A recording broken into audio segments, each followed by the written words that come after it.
Olá, sejam bem-vindos ao podcast do Grupo Falcão. Meu nome é Rodrigo César e hoje vamos falar sobre assédio moral no ambiente de trabalho.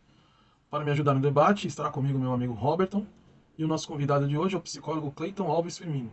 Não percam, ficam até o final.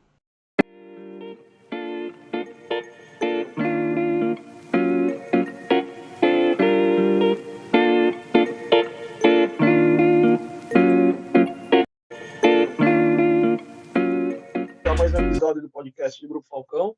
Meu nome é Rodrigo, estou acompanhado do meu colega Roberton, também conhecido como Robinho. Somos estudantes do curso de Tecnologia Gráfica da Escola Teobaldo de Nigres e vamos falar hoje sobre assédio moral no ambiente de trabalho. Também quero salientar a presença do Dr. Cleiton. Ele é psicólogo e vai nos ajudar nessa noite com o episódio de hoje. Olá, Dr. Cleiton, seja bem-vindo. Tudo bem, Robertão? Boa noite, tudo bem? Boa noite, Rodrigo. Tudo bem também.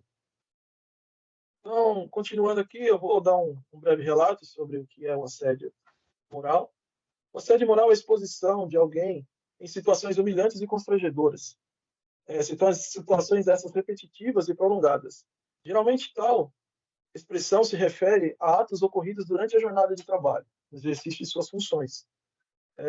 Robertão, quero passar a bola para você agora. Você tem alguma coisa para complementar esse assunto que a gente está trazendo hoje? Sim, claro. Boa noite a todos. Sejam todos muito bem-vindos ao nosso podcast, né? E esse tema é muito relevante, né? Assédio moral, ainda mais no ambiente de trabalho, que é muito comum, né? Devo dizer que no ambiente de trabalho e na vida, o assédio moral ele tem uns 4 principais tipos de assédio, que seria o horizontal, que ocorre com pessoas que pertencem ao mesmo nível hierárquico. O assédio misto, que consiste na acumulação do assédio moral, vertical e horizontal. Temos o assédio horizontal também. E também temos o assédio ascendente e descendente, que são característicos por pressão de chefes, de subordinados, né? Ascendentes, que é grupos de funcionários que assediam um chefe ou fazem algum tipo de brincadeira com ele, né? Sim, não, com certeza. E agora a gente quer falar o intuito desse podcast para você que nos ouve ou que nos assiste, porque a gente quer trazer um pouco de informação para você que está sofrendo desse mal, desse assédio constante que às vezes, como o Robertão falou, vem de cima para baixo, de um chefe para você que é funcionário, ou vem da mesma plataforma, do mesmo nível hierárquico, um colega de trabalho que fica ali te fazendo piadinhas que você não gosta, que você se sinta desconfortável, algum ponto fraco seu, né, que está te atrapalhando, que até mesmo te incomoda até na vida pessoal.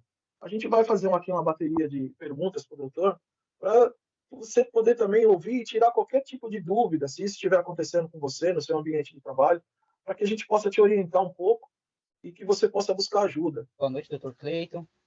Muito obrigado por nos conceder esse espaço para a gente, tá podendo estar participando desse podcast conosco. Uma pergunta que eu gostaria inicialmente de fazer para o senhor seria como distinguir uma bronca de um chefe de assédio moral, por exemplo? Tá. Antes de começar a responder, né, boa noite, agradecer o convite, né, do Rodrigo, do Roberton. Aí a primeira pergunta, como distinguir, né, o que é uma bronca e o que é um assédio? Eu acho que a primeira coisa é observar o limite, né, o limite, o respeito, o bom senso. Por mais que um chefe, um líder esteja nessa posição hierárquica, ele deve respeito ao profissional, ele deve respeito ao subordinado, ao colaborador, ao funcionário. E a maneira de identificar isso é exatamente ver esse limite não foi ultrapassado. E qual que é o limite? É o limite do respeito, né? Então, a maneira de identificar é isso, né? A maneira com que o superior, ou com que... isso, no caso, né, de assédio descendente, né?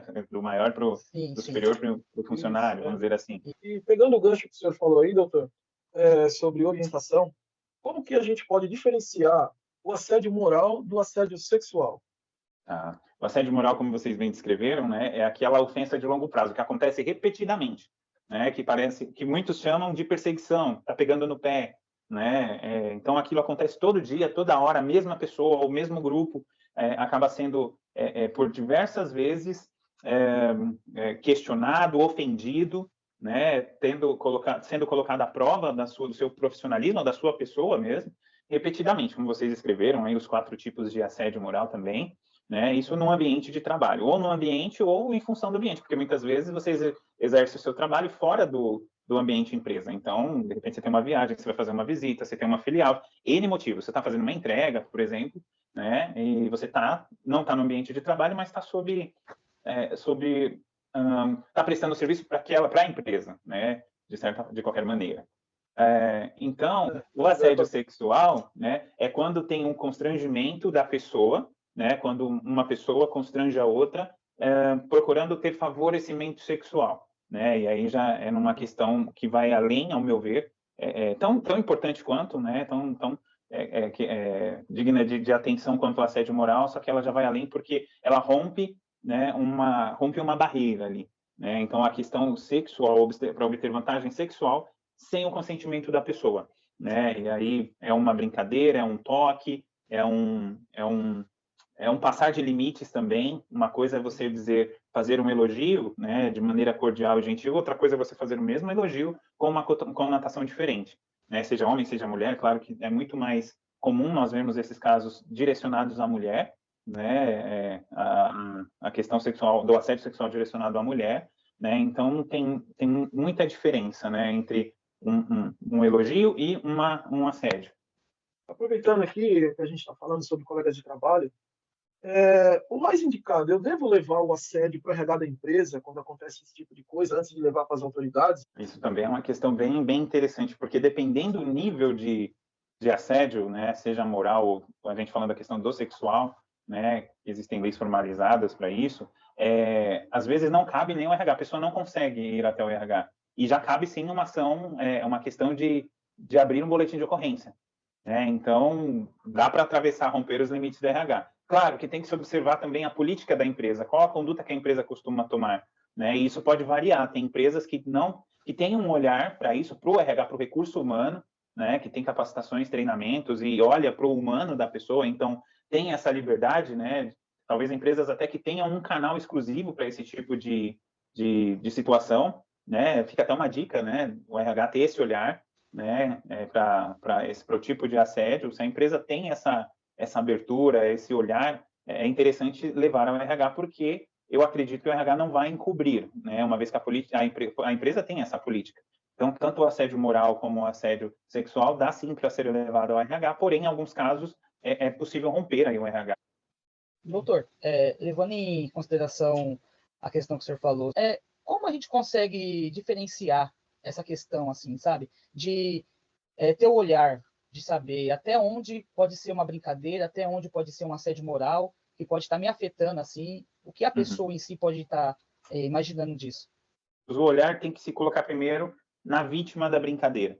Né? Tá sendo legal para ela essa brincadeira, porque a gente sabe que num ambiente de trabalho, né, num ambiente qualquer ambiente de trabalho, vamos pegar, por exemplo, o exemplo do operacional, né, da fábrica, né, do chão de fábrica. Né, eu já trabalhei em fábrica, em firma, né, também, né, já fui peão, como se diz, né. Quando acontece a questão, né, do assédio, é quando isso vai se, como eu disse, vai se repetindo. E aí eu começo a ficar incomodado. Pô, gente, olha, não tá legal isso. Pô, não é só não gosto dessa brincadeira. E vocês continuam insistindo. Então, assim, aí o olhar vem para mim. Se a gente permanece o olhar em vocês, nesse nosso exemplo, eles estão tirando no sarro, é uma brincadeira, né? Aquilo se tornou uma brincadeira ou ela está se sentindo mal? E aí você tem que olhar e aí entra o respeito com o outro, com o próximo, com os limites do outro. Doutor, entrando nessa questão, então, desse ponto de vista clínico, quais são as consequências que o assédio moral pode trazer para a vida da vítima? Sim, nenhum, né? Nenhum, porque aí a pessoa, não tem enchendo de saco, vai passar, vai entrar na brincadeira. Ela leva na esportiva, como diz, desde isso até a questões ligadas à depressão e ansiedade, né? Porque isso, como eu disse, pode pegar num ponto que é o trauma da pessoa, que é a ferida dela, e aquilo vai ser mais um dedo na ferida que vai abrir, que muitas vezes não vai estar curada. Desde coisas simples a coisas mais complexas, até levar, em casos mais extremos, aí uma ameaça à própria vida, que a pessoa não se sente mais parte daquilo, fica angustiada. Daí a questão de ter para quem falar, conseguir ter uma válvula de escape, né? Um complexo mesmo, e assim, levando nessa questão no trabalho, em saber que tem várias possibilidades e não ter o cuidado de cuidar da pessoa, do humano, né? Eu acredito que em toda profissão, em qualquer ambiente, seja trabalho, seja escola, temos que cuidar, em primeiro lugar, do humano da pessoa, né? Que antes de a pessoa pode ser um profissional específico, pode ser um professor, pode ser qualquer um aluno, vem o humano primeiro, antes de tudo, né? Antes de tudo. Se todo mundo pensasse nessa questão e pensar sempre no lado humano da pessoa em primeiro lugar, acho que diminuiria bastante essa questão de assédio, de as pessoas terem ansiedade, de terem depressão, né? Então, um exemplo simples aqui. 2 funcionários concorrendo que poderiam ser possíveis candidatos a uma vaga. Só que aquele é amigo do chefe. Eu não sou. Né? Aí aquele consegue a vaga não por uma qualificação profissional, e sim por ter uma amizade, uma intimidade com um superior. Como é que podemos agir nesse caso? Seria também caracterizado como assédio? Olha, é uma linha bem tênue, né? Que primeira coisa é apurar os fatos, né? Realmente ter certeza que essa promoção foi um favorecimento. E aí, assim, aí a gente vai observar, né? Enquanto funcionário, enquanto outro funcionário, você vai olhar, o outro tinha competências, né, as devidas competências, o outro tinha as devidas qualidades, né? Então, aí, numa situação assim, onde houve um favorecimento, vamos pegar como a situação como se tivesse acontecido, a primeira coisa é olhar para quem não foi contemplado, né? Como que fica a cabeça dessa pessoa e o emocional sabendo que ela tem mais qualidades do que o outro, né? E puxa vida, né? Não fui aprovado, não fui contemplado com o cargo porque eu não sou amigo do chefe. Puxa, mas eu tenho as competências, será que eu sou tão competente? Acho que eu não sou mais tão competente. E isso acaba desequilibrando a pessoa também, e ela talvez não vai realizar um serviço tão de qualidade como ela vinha prestando. Né? E aí você olha para o outro lado, poxa vida, outra pessoa não tinha as capacitações e foi escolhida, né? Por favorecimento. Né? Eu acho que o nosso olhar também tem que voltar para o humano, para o bom senso. Né? Atrapalha, né? Doutora, deixa eu fazer uma pergunta minha pessoal. Como o tratamento psicológico pode ajudar as vítimas de assédio? Legal, legal. Vou ter que puxar a sardinha para mim agora. Fique à vontade, doutor. Não, o simples fato de você falar sobre, né? Você poder falar sobre com alguém que não... Isso falando especificamente do atendimento psicológico, tá? No atendimento a gente não vai julgar, a gente vai acolher. Muitas vezes a pessoa que não consegue desabafar ou falar aquilo porque vai se sentir julgada, é exatamente isso, ela vai achar que vai ser julgada. Ela vai achar que, né, alguém vai apontar, alguém vai tirar um sarro, alguém vai falar que é besteira, então ela vai guardar. Quando ela se propõe a um atendimento psicológico, né, ela fala sobre aquilo. De repente, ela nem sabe o porquê. Ela chega lá, toma coragem, vem para o consultório, né, vem para a sessão de terapia ou para uma simples conversa, uma anamnese que seja, e ela começa a falar, olha, não me sinto bem e tal, como é que tá em casa? A gente pergunta, como é que tá em casa? Com o que você trabalha? Ah, o meu trabalho é bom, eu gosto, mas está acontecendo umas coisas lá que não estão me fazendo bem. Que coisas, né? E aí a pessoa vai começar a trazer e a gente vai dar as devolutivas, né? Olha, pode ser isso, é uma questão de assédio, você está sofrendo assédio moral, né? Não se permite estabelecer um limite. Então, assim, o simples fato da pessoa sentir a segurança em poder falar o que está sentindo já é um diferencial, né? Nesse sentido da ajuda, né? Como todo processo terapêutico, né? Processo psicológico, de terapias psicológicas, né? Encontros, sessões psicológicas, é exatamente isso, propor para a pessoa um olhar daquilo que está ocorrendo, um olhar sobre si mesmo. Nossa, achei muito rico, muita informação. Nosso podcast está ficando muito bom. E gostaria de perguntar para o senhor se tem mais alguma consideração a estar colocando. Acho que um resumo do que a gente conversou é olhar para o humano, olhar para a pessoa, né? Eu acho que tem melhorado, mas a gente ainda é muito carente de olhar para isso, né? Olhar para o outro como pessoa, como indivíduo, como ser que tem limites, necessidades, né? Eu não tenho medo de falar de buscar ajuda, acho que isso é importante. Então, acho que é isso que eu tinha para partilhar, né? Agradeço mais uma vez. Gosto de profissionais também, tá bom? Bom, eu quero agradecer a presença do Dr. Cleiton, do Rodrigo e a todos que estão nos assistindo. Boa noite, doutor Cleiton. Boa noite, Robertão. Até mais. Boa noite, gente. Um abraço. Valeu, Deus abençoe vocês. Até mais.